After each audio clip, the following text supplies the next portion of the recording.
हाथ पिता ने कर दे, बेटी के कन्या दान भलेंजू।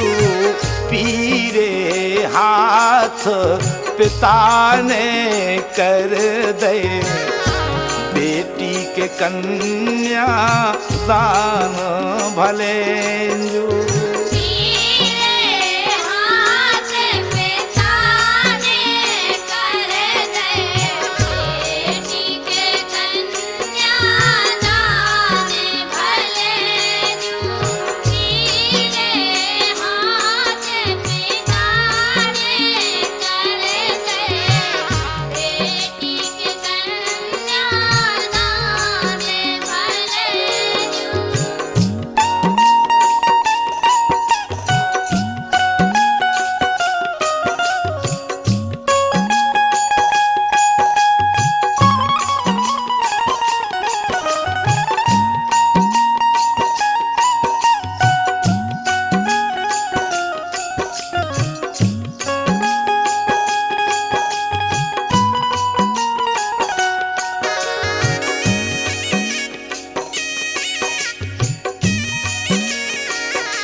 सोचत बिटिया को बाबू, आज हमारे भाग बड़े धन्य हैं। अगर आज बिटिया नहीं होती तो इतने मेहमान सब इकट्ठे होकर हमारे दरवाजे पे कैसे आती। देखो अपने भाग्य की सराहना करत बिटिया को बाप का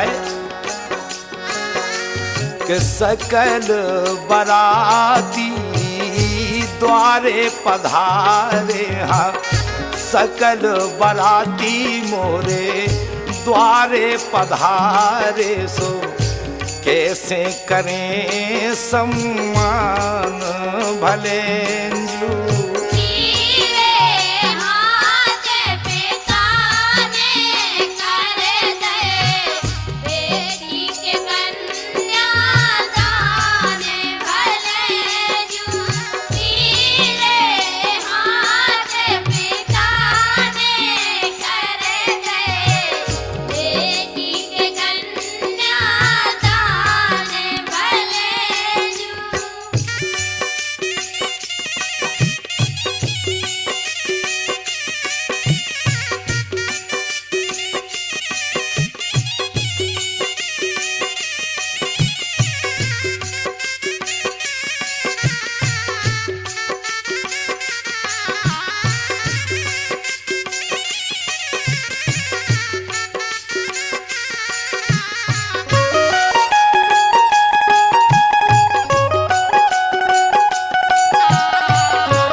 सोचत है बिटिया को बापू, सोचत है आज हमारे भाग बड़े धन्य हैं।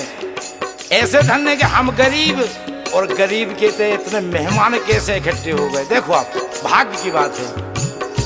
धन्य जो आज आप बन आए, धन्य जो आज आप बन आए। निर्धन के भगवान भलेंजू।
बिटिया जब जाते घर से तो अपने समधी के सामने हाथ जोड़ के बिटिया को बाप कितनी अच्छी भावना रखा। देखो आप बोलो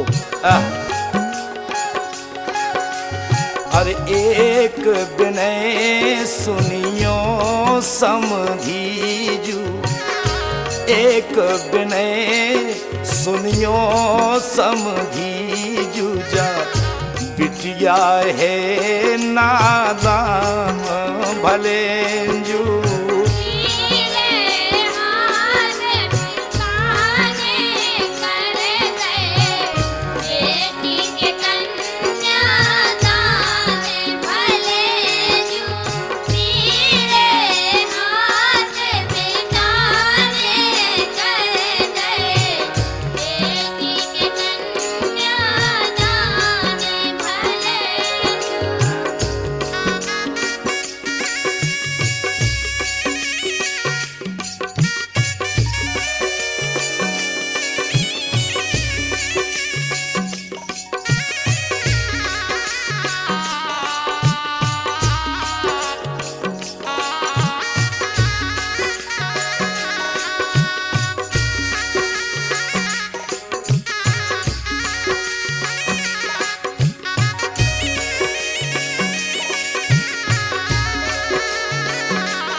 कहा था ही बात खिलाने बिटिया को बाप समधी साहब से ऐसो करियो कि आज तक जब बिटिया हमारे घर में बिटिया रही और अब आपके घर में जा रही तो आपके सामने भी जब बिटिया ही रहा है, कि बिटिया बिटिया ही बनी रहा है। देखो आपका है बिटिया समान जान के बिटिया, बिटिया समान जान के बिटिया, बिटिया खदैयो ज्ञान भलेंजू।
कहा थे बिटिया को बापू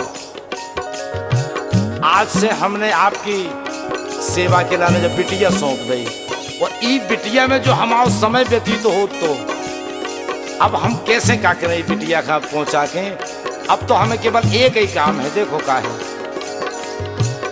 सेवा के लाने सौंप दई बिटिया, सेवा के लाने सौंप दई बिटिया और करके भजन मन ध्यान भलेंजू।